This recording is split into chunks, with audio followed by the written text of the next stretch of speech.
আমি বিরাজনীতিকরণের আলামত দেখতে পাই, বললেন রুমিন ফারহানা। নির্বাচন ডিসেম্বরে হওয়া যুক্তিযুক্ত, প্রয়োজনে জানুয়ারিতে, বলছেন দুদু। গাজা অভিমুখী ত্রাণবাহী জাহাজ দখলে নিল ইসরায়েল। এবং সর্বশেষ জানাবো, ভারতের উত্তর পূর্বাঞ্চলে বৃষ্টি বন্যায় শতাধিক মৃত্যু। শুনছিলেন সংবাদ শিরোনাম, এবারে বিস্তারিত। নির্বাচন ডিসেম্বরে হওয়া যুক্তিযুক্ত, প্রয়োজনে জানুয়ারিতে, বলছেন দুদু। বিএনপির ভাইস চেয়ারম্যান শামসুজ্জামান দুদু বলেছেন, ডিসেম্বরের মধ্যে নির্বাচন হওয়াটাই সবচেয়ে যুক্তিযুক্ত। ডিসেম্বরে নির্বাচন করতে কি অসুবিধা আছে সেটা যদি প্রধান উপদেষ্টা সরাসরি বলেন তাহলে সবচেয়ে ভালো হয়, আর যদি সেটি না পারেন তাহলে জানুয়ারির মধ্যে নির্বাচন হতে পারে। এই বিষয়টি আমরা প্রধান উপদেষ্টাকে পুনর্বিবেচনার জন্য বিএনপির পক্ষ থেকে অনুরোধ জানিয়েছি। শামসুজ্জামান দুদু বলেন, আমরা এখন খুব জটিল, কুটিল ও এক ক্রান্তিকাল অতিক্রম করছি। বিএনপি সহ প্রায় 50টিরও বেশি রাজনৈতিক দল আগামী ডিসেম্বরের মধ্যে নির্বাচন আয়োজনের দাবি জানিয়েছে, অথচ আমরা রোডম্যাপের নামে যা পেয়েছি তা অনুযায়ী ওই সময় নির্বাচন আয়োজন করা খুব কঠিন। আমাদের দল থেকেও তা বলা হয়েছে। আমরা এখন অপেক্ষায় আছি প্রধান উপদেষ্টা কি বলেন বা করেন। তার পক্ষ থেকে কোনো সিদ্ধান্ত এলে পার্টির সবাই বসে আলোচনা করে প্রয়োজনে রাজপথে নামার সিদ্ধান্ত নেওয়া হবে। তাই আমাদের সবাইকে ঐক্যবদ্ধ থাকতে হবে। পার্টির সিদ্ধান্ত যতক্ষণ না আসে ততক্ষণ পর্যন্ত আমাদের অপেক্ষা করতে হবে। তিনি বলেন, এপ্রিলের আগে রমজান মাস পড়বে, এরপর বৈশাখ মাসে ঝড় বৃষ্টি ও প্রাকৃতিক দুর্যোগ। এছাড়া ফেব্রুয়ারির আগে এসএসসি ও সমমানের পরীক্ষা অনুষ্ঠিত হবে, অর্থাৎ ফেব্রুয়ারির পরে নির্বাচনের আর বাস্তবতা থাকে না। সে কারণে ডিসেম্বরের মধ্যে নির্বাচন হওয়াটাই সবচেয়ে যুক্তিযুক্ত। তিনি আরও বলেন, 16 বছর আগে আমরা যে সংগ্রাম শুরু করেছিলাম সেই সংগ্রাম এখনো শেষ হয়নি। আমাদের নির্বাচিত সরকারের মাধ্যমে গণতন্ত্র পুনরুদ্ধার করে দেশের স্বাধীনতা সার্বভৌমত্ব রক্ষা করতে হবে। বাংলাদেশের প্রশ্নে কোনো আপোষ নেই। পার্শ্ববর্তী একটি দেশ মনে করে আমাদের দাসের মতো রাখবে, সেই দেশটি হলো ভারত, যারা এই দেশের উৎখাত করা সেই স্বৈরতন্ত্র। আমি বিরাজনীতিকরণের আলামত দেখতে পাই, বললেন রুমিন ফারহানা। আমি বিরাজনীতিকরণের আলামত দেখতে পাই বলে মন্তব্য করেছেন বিএনপি নেত্রী ব্যারিস্টার রুমিন ফারহানা। একটি বেসরকারি টেলিভিশনের টক শোতে তিনি একথা বলেন। রুমিন ফারহানা বলেন, মঞ্জু ভাই একটি প্রসঙ্গ তুলেছেন যে 2007 সালে তাকে প্রস্তাব দেওয়া হয়েছিল, কিন্তু তিনি তাতে সাড়া দেননি। হ্যাঁ, এটা সত্যি, তিনি রাজি হননি, কারণ তিনি দীর্ঘ সময় চেয়েছিলেন। এখন সম্ভবত তাকে সেই দীর্ঘ সময়ের আশ্বাস দেওয়া হয়েছে কোনো না কোনোভাবে, সে কারণে তিনি দায়িত্ব নিয়েছেন। তিনি আরও বলেন, আমি বিরাজনীতিকরণের লক্ষণ দেখতে পাচ্ছি। 1/11-এর সময় যেভাবে রাজনীতিবিদদের চরিত্র হনন করা হচ্ছিল, সেই একই চিত্র আবার ফুটে উঠছে। আমার ভাই নূর যেটা বলেছেন, আমি তার সঙ্গে শতভাগ একমত। গত কয়েক মাস ধরে আমরা দেখছি, যারা আগে ছাত্রলীগ হয়ে বিভিন্ন জায়গায় ছোট ছোট পদে লুকিয়েছিল, তারাই এখন আমাদের বিরুদ্ধে নানা অপবাদ দিচ্ছে। তখন দেখেছি নুরুল হক নূর রাস্তায় মার খাচ্ছে, আমি সংসদে দাঁড়িয়ে প্রধানমন্ত্রীর সামনে কথা বলছি। সাকিব ভাই আন্দোলন করছেন, মঞ্জু ভাই আন্দোলন করছেন, সবাই তখন আন্দোলনের ময়দানে ছিলাম।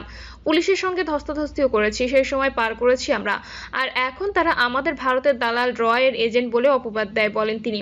রুমিন ফারহানা আরও বলেন, আজকে আপনি দেখেন ডক্টর ইউনূস এবং তার কিছু পোষ্য ছাত্ররা ছাড়া সবাই নির্বাচন চায়, প্রশাসন নির্বাচন চায়, রাজনৈতিক দলগুলো নির্বাচন চায়। নূর ভাই বলেছেন, প্রায় 100টি নিবন্ধিত ও অনিবন্ধিত দল নির্বাচন চায়, এমনকি সেনাবাহিনীও নির্বাচন চায়। সবশেষে রুমিন ফারহানা বলেন, আমি শুধু একটি কথাই বলবো, অনির্বাচিত সরকারের চেয়ে নির্বাচিত অতি খারাপ সরকারও অনির্বাচিত সরকারের চেয়ে ভালো হয়।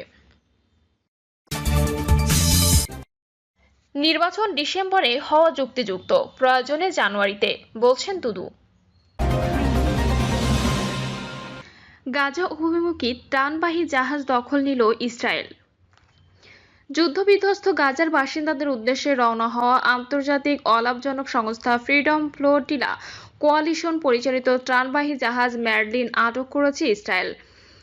প্রতিবেদনে বলা হয়, ইতালি থেকে যাত্রা শুরু করা জাহাজটি গাজার উপকূলে পৌঁছানোর আগেই আন্তর্জাতিক জলসীমা থেকে জোরপূর্বক ইসরায়েলের আশতাদ বন্দরে নিয়ে যাওয়া হয়েছে। জাহাজটিতে সাংবাদিক, মানবাধিকার কর্মী সহ 13 জন ছিলেন।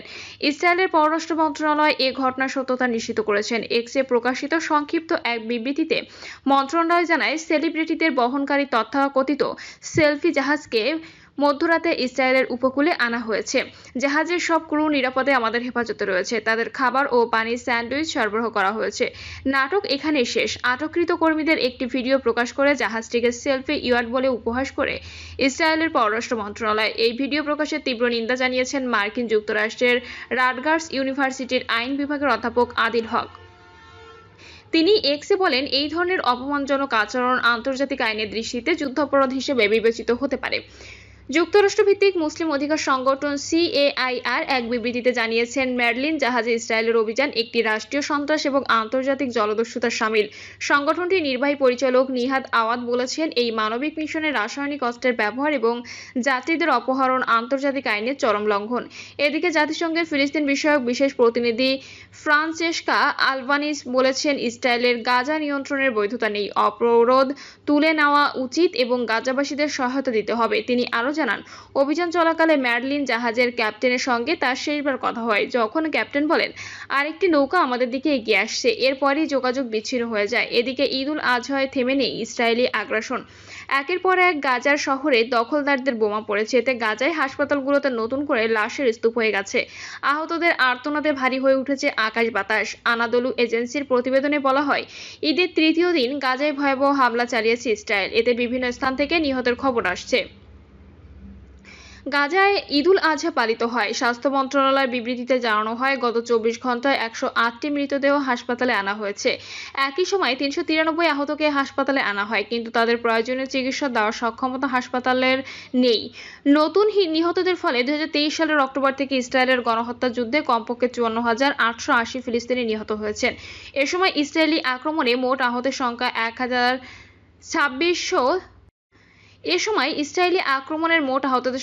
1,26,227 জনে দাঁড়িয়েছে। মন্ত্রণালয়ে এক বিবৃতিতে বলা হয়েছে, অনেক ভুক্তভোগী এখনও ধ্বংসস্তূপের নিচে এবং রাস্তা আটকা পড়েছে, কারণ উদ্ধারকারীরা তাদের কাছে পৌঁছাতে পারছেন না। ইসরায়েলি সেনাবাহিনী গত 18 মার্চ গাজা উপত্যকায় পুনরায় আক্রমণ শুরু করে। তখন থেকে 4,603 জনকে হত্যা এবং 14,186 জনকে আহত করেছে তারা। জানুয়ারিতে কার্যকর হওয়া যুদ্ধবিরতি এবং বন্দি বিনিময় চুক্তি ভেঙে দেওয়ার পর গাজায় হামলার তীব্রতা আরও বেড়েছে। ফিলিস্তিন সিভিল ডিফেন্সের মুখপাত্র মাহমুদ বাসেল জানান, গাজা সিটির বিভিন্ন এলাকায় কোনো রকম সতর্কতা বা আগাম ঘোষণা ছাড়াই ভবনে হামলা চালানো হচ্ছে। এটি একটি পূর্ণাঙ্গ গণহত্যা। একটি বেসামরিক লোকজন ভর্তি ভবন ধ্বংস করে দেওয়া অবশ্যই গণহত্যা। ভারতের উত্তর পূর্বাঞ্চলে বৃষ্টি বন্যায় শতাধিক মৃত্যু। ভারতের উত্তর পূর্বাঞ্চলে টানা বৃষ্টি ও ভূমিধসের কারণে ভয়াবহ বন্যা পরিস্থিতি তৈরি হয়েছে। নদ নদীর জলস্তর বৃদ্ধি, মাটি ধস ও ঘরবাড়ি ধসে শতাধিক মানুষের মৃত্যু হয়েছে। গৃহহীন হয়েছে কয়েক লাখ মানুষ। বন্যার সবচেয়ে বিপর্যস্ত রাজ্য আসাম। সেখানে অন্তত 3.5 লাখ মানুষ ক্ষতিগ্রস্ত হয়েছে। সরকারি হিসাব অনুযায়ী রোববার পর্যন্ত আসামে অন্তত 23 জনের মৃত্যু হয়েছে। রাজ্যের 12টি জেলায় কয়েক লাখ মানুষ বন্যার কারণে ঘরবাড়ি ছাড়তে বাধ্য হয়েছে। জুনের 3 তারিখ থেকে ভোটের দিন 7 জুন পর্যন্ত কয়েকটি নদীতে পানি বিপদসীমার অনেক উপরে ছিল।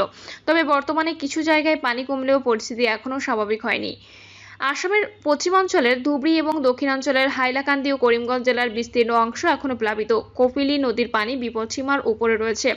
এখনও পর্যন্ত প্রায় 1000 গ্রাম ক্ষতিগ্রস্ত হয়েছে। দক্ষিণ আসামের শ্রীভূমি জেলায় বন্যা পরিস্থিতি সবচেয়ে ভয়াবহ। এখানে প্রায় 2 লাখ মানুষ ক্ষতিগ্রস্ত হয়েছে। কাছাড়ে 57,000 ও হাইলাকান্দিতে 74,000 মানুষ ক্ষতিগ্রস্ত হয়েছে। রাজ্য জুড়ে 133টি ত্রাণ শিবির আশ্রয় নিয়েছে অন্তত 36,000 মানুষ। ধান, সবজি ও অন্যান্য চাষের জমি ডুবে যাওয়ার কৃষকেরা বড় ধরনের ক্ষতির মুখে পড়েছেন। এমন পরিস্থিতিতে বাজারে নিত্যপণ্যের দাম বেড়ে যাওয়ার আশঙ্কা রয়েছে। প্রিয় দর্শক, এই ছিল এখনকার সর্বশেষ সংবাদ। আপডেট সব সংবাদ পেতে চ্যানেলটি সাবস্ক্রাইব করে বেল আইকনটি ক্লিক করে রাখুন।